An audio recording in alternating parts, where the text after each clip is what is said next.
Diciembre de 1942, en algún lugar sobre las Islas Salomón, un artillero de 19 años llamado Eddie Kowalski se encuentra en el interior de un B-17, sujetando con fuerza una ametralladora Browning M2 que vibra como un martillo neumático.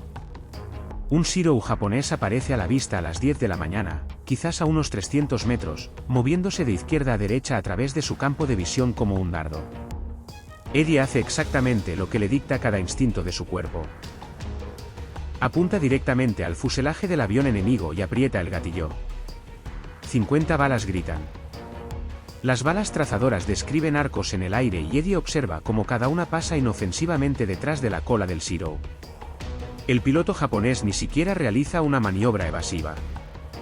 Él sigue volando completamente ileso mientras el contador de munición de Eddie se acerca a vacío. Esto no fue culpa de Eddie. Esta misma escena se repitió miles de veces en todos los escenarios de la Segunda Guerra Mundial durante esos primeros años.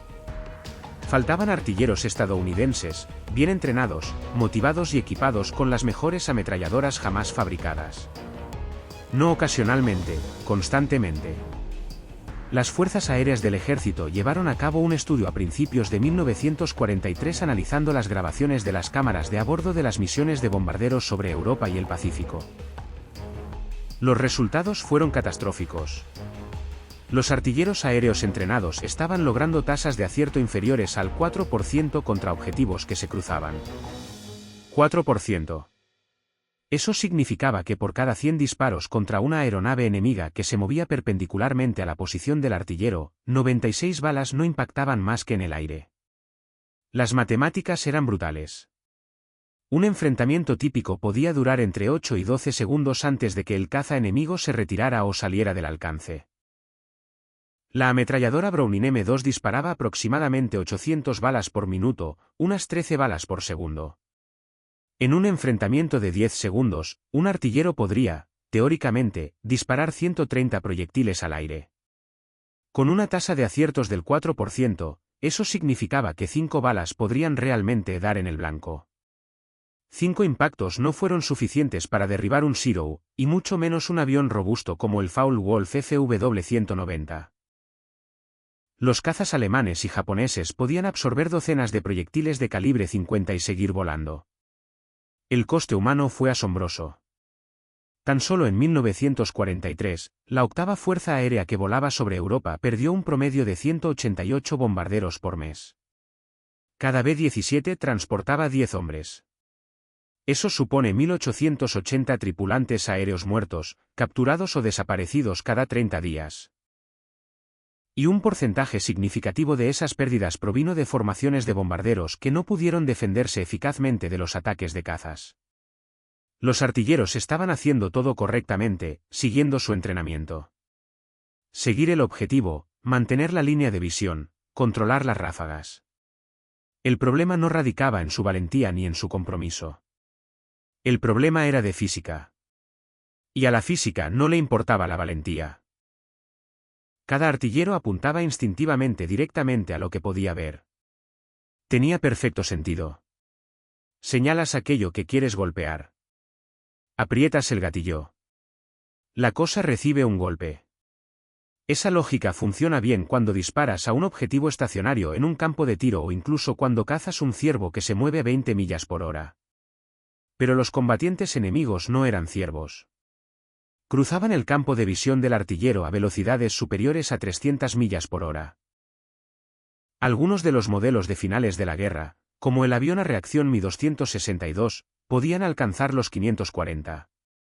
A esas velocidades, el tiempo que tardaba una bala en viajar desde la boca del cañón hasta la posición del objetivo significaba que el objetivo ya no estaba allí cuando la bala llegaba. La bala en sí se movió rápidamente, aproximadamente a 2.900 pies por segundo, saliendo del cañón de una Browning M2. Eso suena instantáneo, y a corta distancia contra objetivos lentos, en efecto lo era. Pero en el combate aéreo, el corto alcance significaba de 200 a 400 yardas, y los objetivos se desplazaban a toda velocidad por el cielo, a velocidades que habrían parecido imposibles tan solo 20 años antes. Un avión Shirou volando a 300 millas por hora recorría 440 pies cada segundo. Si hacemos los cálculos para un disparo a 300 yardas, esos son 900 pies. A 2.900 pies por persona, la bala necesitó aproximadamente 0,31 segundos para cubrir esa distancia. No parece gran cosa, ¿verdad? Pero en esos 0,31 segundos, ese cero avanzó otros 136 pies, 11 longitudes de coche. El artillero apuntó hacia donde estaba el avión, pero la bala llegó al lugar donde el avión había estado un tercio de segundo antes, atravesando el aire vacío mientras el caza enemigo continuaba ileso. Este fenómeno tenía un nombre: error de deflexión. Los científicos militares lo entendieron en teoría mucho antes de la Segunda Guerra Mundial, pero comprender algo en un aula y resolverlo en combate eran problemas completamente diferentes. La desviación requerida no era un simple ajuste. Fue enorme y poco intuitivo. Contra un objetivo que cruza a 90 grados a una distancia de 300 yardas, un artillero necesitaba apuntar aproximadamente de 15 a 20 pies por delante del morro del avión. Eso significaba apuntar con la mira a lo que parecía un cielo completamente vacío, confiando en que el objetivo volaría hacia la ráfaga de balas. Todos los instintos humanos gritaban en contra. Los instructores de artillería intentaron enseñar el tiro de desviación durante el entrenamiento, pero los resultados fueron pésimos. La Escuela de Artillería Flexible de la Fuerza Aérea del Ejército en Laredo, Texas, sometió a los estudiantes a programas rigurosos a partir de 1942. Los alumnos pasaban horas en simuladores de torreta, disparaban a blancos remolcados desde camiones en movimiento y estudiaban diagramas que mostraban los ángulos de avance adecuados. Nada de eso se tradujo eficazmente en combate real. El problema radicaba en la complejidad. La deflexión no fue un cálculo único. Cambiaba constantemente dependiendo de la velocidad del objetivo, el ángulo del objetivo, el alcance, la altitud, si el objetivo estaba ascendiendo o descendiendo, si tu propia aeronave estaba girando. Un artillero de la torreta esférica de un B-17 que se enfrentaba a un Bf-109 que realizaba un ataque frontal necesitaba una desviación diferente a la del mismo artillero que se enfrentaba al mismo avión durante un ataque lateral. Y apenas tuvo 4 segundos para procesar todas esas variables mientras le disparaban, su avión se sacudía por los daños de la artillería antiaérea y su máscara de oxígeno se empañaba a 25.000 pies de altura. La barrera psicológica era tan letal como la técnica. Los artilleros que sobrevivían a sus primeras misiones y probaban el tiro de desviación a menudo lo abandonaban tras aparentes fracasos. Apuntaban por delante del objetivo, disparaban una ráfaga, veían sus balas trazadoras cruzar el cielo vacío delante del avión enemigo y concluían que habían apuntado demasiado lejos.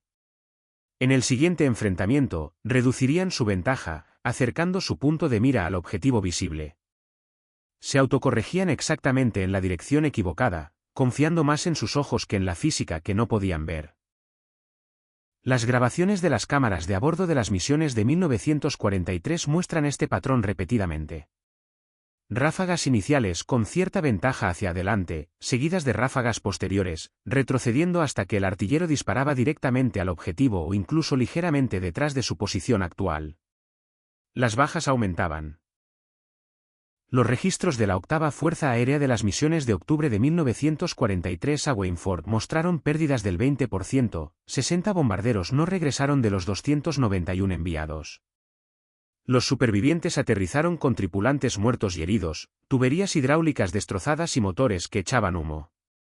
En los informes posteriores al combate, los artilleros manifestaron la misma frustración.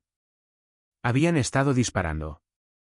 Sus armas funcionaban, pero las balas no daban en el blanco. Algo fundamental tenía que cambiar, y tenía que cambiar rápido, porque al ritmo actual de pérdidas, la campaña de bombardeos aliados colapsaría antes incluso de llegar a Berlín. La solución había estado guardada en un archivador desde 1924. Escrita por un hombre del que la mayoría de las tripulaciones aéreas de combate nunca habían oído hablar. El teniente coronel James Puckle, no el Puckle histórico que inventó el cañón de defensa, sino un oficial de artillería estadounidense con talento para la balística, había publicado un artículo técnico titulado El problema del plomo en la artillería aérea mientras ejercía como instructor en la Escuela de Artillería de Campaña del Ejército. Puckle no era un académico teórico desconectado de la realidad.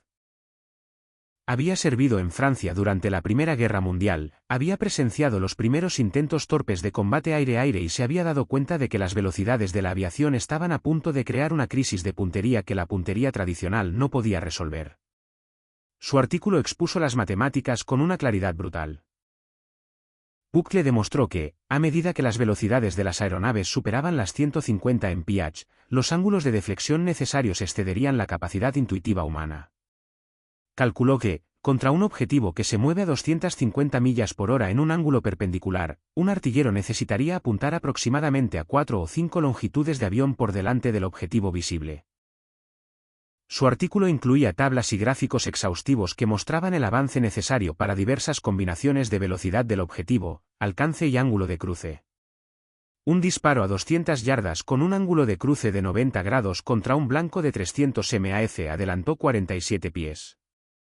El mismo blanco a 400 yardas adelantó 94 pies. Las cifras eran asombrosas, y la conclusión de Buckle, aún más inquietante. Sin asistencia mecánica, los artilleros aéreos serían prácticamente inútiles en una década. El ejército archivó su solicitud y se olvidó del asunto. A lo largo de los años 20 y 30, la aviación militar avanzó rápidamente, pero el entrenamiento de artillería siguió arraigado en la metodología de la Primera Guerra Mundial. Los instructores enseñaban los fundamentos del tiro de precisión, la alineación de miras, el control del gatillo y el control de la respiración, como si los alumnos se estuvieran preparando para una competición de rifle en lugar de una persecución tridimensional a 300 millas por hora. Las pocas voces que abogaban por un entrenamiento avanzado en técnicas de desvío fueron tachadas de alarmistas. Al fin y al cabo, según ese razonamiento, los estadounidenses siempre habían sido excelentes tiradores. Daniel Boone, el sargento York, la tradición fronteriza del tiro de precisión. Sin duda, esas habilidades se traducirían al combate aéreo con la práctica adecuada. No lo hicieron. Cuando Estados Unidos entró en la Segunda Guerra Mundial en diciembre de 1941, el entrenamiento de artillería de las fuerzas aéreas del ejército estaba catastróficamente mal preparado para la realidad del combate aéreo moderno. El programa de entrenamiento estándar duró 4 semanas. Los estudiantes dispararon aproximadamente 1000 balas en total durante todo su curso de calificación. La mayor parte de esa munición se destinó a objetivos estacionarios y a mangas remolcadas lentamente que se movían a quizás 150 millas por hora en líneas rectas predecibles. Ningún escenario de entrenamiento reprodujo el caos de un FW-1290 picando a través de una formación de bombarderos a 400 millas por hora mientras ejecutaba un tonel. Los graduados recibieron sus alas, se subieron a bombarderos, volaron a Inglaterra o al Pacífico y descubrieron que su entrenamiento era inútil la primera vez que un cero cruzó su mira. A mediados de 1942, los comandantes, desesperados, comenzaron a hurgar en antiguas bibliotecas técnicas, buscando cualquier cosa que pudiera ayudarles. Un capitán llamado Robert Williams, asignado a la sección de análisis de artillería de la Octava Fuerza Aérea, encontró el documento de Buckle de 1924 en los archivos del Jardín Derecho. Williams lo leyó de una sentada, e inmediatamente después redactó un memorándum para su oficial al mando con 2 palabras subrayadas 3 veces. Él lo sabía. Buckle había predicho exactamente este desastre 18 años antes de que el primer B-7 realizara una misión de combate sobre Europa. Sus cálculos seguían siendo exactos. Sus advertencias habían sido correctas. Y cientos de tripulantes aéreos estadounidenses murieron porque nadie les hizo caso. La cuestión no era si Buckle tenía razón. Las matemáticas eran indiscutibles. La cuestión era si realmente se podía hacer algo al respecto. Entrenar a los artilleros para que calcularan conscientemente los ángulos de desviación mientras les disparaban parecía imposible. El cerebro humano no podía procesar trigonometría a la velocidad de combate, pero si el cálculo consciente no funcionaba, tal vez otra cosa sí. Los británicos ya habían comenzado a encontrar respuestas, nacidas de la misma desesperación durante el verano de 1940. El Escuadrón 609 de la RAF, que volaba Spitfires desde Midlewale, se enfrentó a una crisis de artillería que reflejaba la que los bombarderos estadounidenses encontrarían 2 años después. Sus pilotos fueron valientes. Sus aviones eran magníficos, pero estaban desaparecidos. El teniente de vuelo John Dundas revisó las grabaciones de las cámaras de a bordo de los combates de julio y descubrió que la tasa de aciertos de su escuadrón contra los Bf-109 Messit que se acercaban rondaba el 6%. 6 disparos impactaron de cada 100 efectuados. El Spitfire llevaba munición suficiente para aproximadamente 16 segundos de fuego sostenido. Los pilotos estaban agotando toda su carga de combate y veían cómo los cazas alemanes regresaban a casa intactos. El líder de escuadrón Horus Darley, al mando del escuadrón 609, tomó una decisión radical. A principios de agosto de 1940, en plena batalla de Inglaterra, cuando se necesitaba desesperadamente a cada caza en el aire, dejó en tierra a toda su unidad durante 3 días y realizó experimentos con fuego real que violaban todas las normas del manual de entrenamiento de la RAF. Antes de la guerra, Darley había sido un tirador de platos de competición y entendía algo sobre cómo dirigir objetivos en movimiento que los teóricos militares habían pasado por alto. Los mejores tiradores de escopeta no calculaban el adelanto. Lo sintieron. Sus cerebros procesaban el movimiento de los objetivos de forma subconsciente. Sus manos movían el barril por delante del disco de arcilla sin pensamiento matemático consciente. Darley se preguntó si los pilotos de combate podrían aprender la misma respuesta instintiva. Su experimento fue brutalmente simple. Hizo que un caza Hurricane remolcara una pancarta de práctica de tiro a través del campo de tiro mientras sus pilotos de Spitfire realizaban repetidas pasadas de tiro. Pero en lugar del método estándar, en el que los pilotos apuntan con cuidado e intentan calcular el ángulo de ataque preciso, Darley les ordenó hacer algo que sonaba a locura. No apuntes en absoluto. En cambio, observa el movimiento del objetivo. Deja que tus ojos sigan su trayectoria y empieza a disparar mientras tu aeronave aún gira para seguirla. Deja que la desviación se produzca de forma natural a través del movimiento de tu giro, en lugar de intentar crearla conscientemente mediante ajustes de puntería. Dispara hacia donde tus instintos te dicen que va el objetivo, no hacia donde tus ojos dicen que está ahora. Los primeros intentos fueron desastrosos. Los pilotos fallaron el impacto por 50 pies. Sus balas trazaban patrones en el cielo vacío, pero Darley les hizo repetir el ejercicio. Nuevamente, 40 pases cada uno durante 3 días. Nada de lecciones sobre balística, ni trigonometría, ni tablas de ángulos de deflexión, solo repetición con una simple instrucción. Dispara mientras aún te mueves, no después de haberte estabilizado apuntando al objetivo.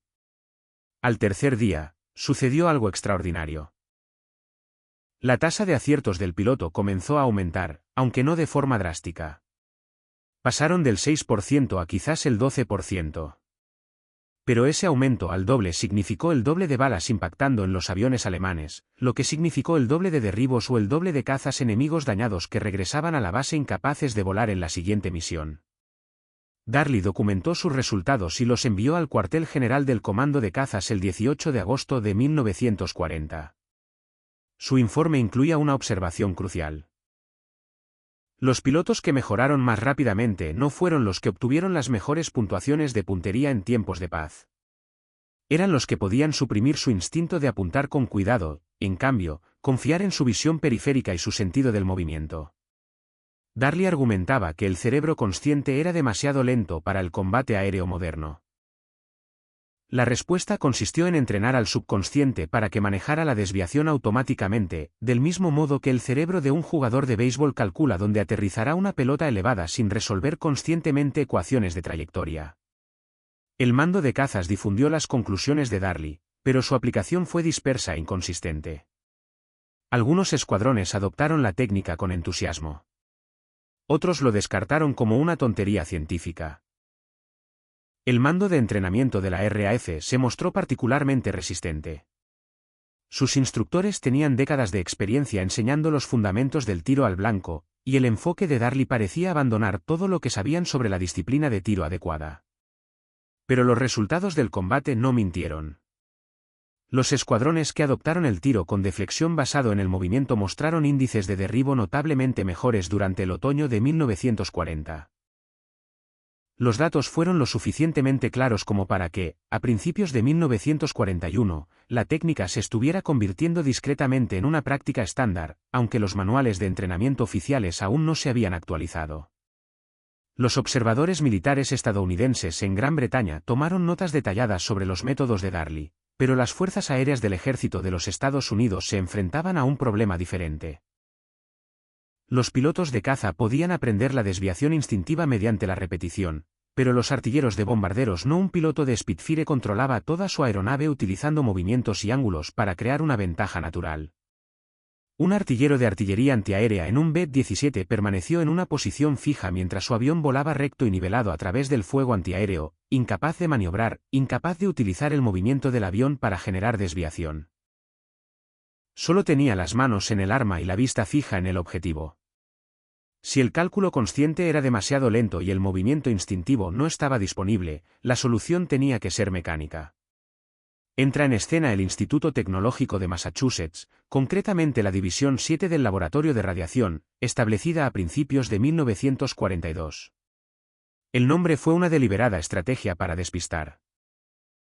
El laboratorio de radiación sugirió la investigación atómica, lo que ayudó a mantener en secreto lo que realmente construyó la División 7, sistemas de control de fuego. El jefe de la división, el Dr. Charles Stark Draper, era un ingeniero de 40 años que había pasado la década anterior desarrollando instrumentos giroscópicos para la navegación aérea.